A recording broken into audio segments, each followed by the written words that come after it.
Dan tidak ada pelatihan militer. Jadi masuk barak militer bukan latihan perang-perangan, bukan. Membantu membangun kesehatan pikiran, kesehatan mental, dan kesehatan raga mereka agar mereka menjadi anak-anak yang bugar.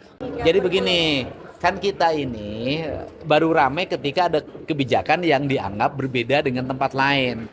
Tapi kan kita tidak ramai ketika anak-anak sekolah menganiaya orang, ketika anak-anak sekolah di Purwakarta, anak usia SMP 8 itu membunuh secara terencana kakeknya karena tiap malam dihabiskan waktunya untuk main Mobile Legend karena ada fasilitas dari pemerintah daerah dalam bentuk wifi gratis. Kan kita tidak juga menyoroti bagaimana anak-anak tidak pulang ke rumah setelah pulang sekolah bersama grup motornya nongkrong sampai malam. Kan kita juga tidak menyoroti bagaimana orang tua menjadi korban pinjol, menjadi korban bank emok, kemudian bank keliling.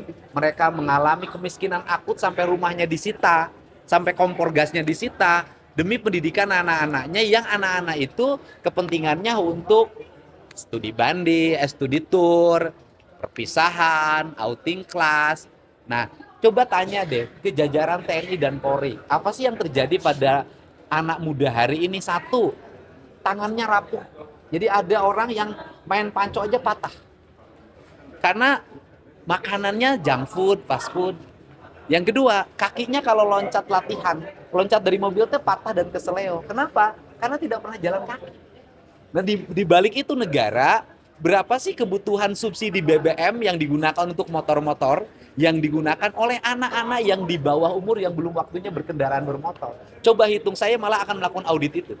Nah, kan kita tidak pernah bicara itu, bahwa ini ada dalam jangka panjang anak kita lemah, jangka panjang anak kita tidak kompetitif. Nah, jadi maka saya merubah paradigma itu dengan cara apa? Banyak orang tua yang hari ini tidak punya kesanggupan lagi menghadapi anaknya. Banyak guru yang tidak punya kesanggupan untuk menghadapi murid-muridnya. Kenapa? Dia keras sedikit nanti dikriminalisasi. Kan perlu dilakukan tindakan-tindakan yang nyata, terukur dan terencana.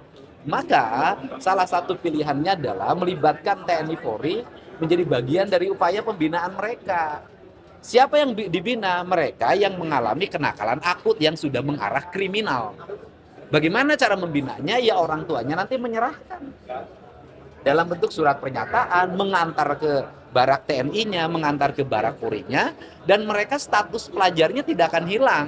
Mereka tetap statusnya adalah pelajar SMP A, SMA B, dan kemudian tetap mereka belajar sebagaimana biasa, tapi pola hidup yang dirubah. Satu, misalnya jam tidurnya harus jam 8, itu kan susah tuh. Kalau di rumah nggak bisa. Dua, bangunnya harus jam 4 pagi. Tiga, begitu bangun harus mandi. Setelah mandi mereka membereskan ruang tidur mereka. Setelah itu mereka membersihkan lingkungan halamannya. Setelah itu mereka harus sarapan pagi.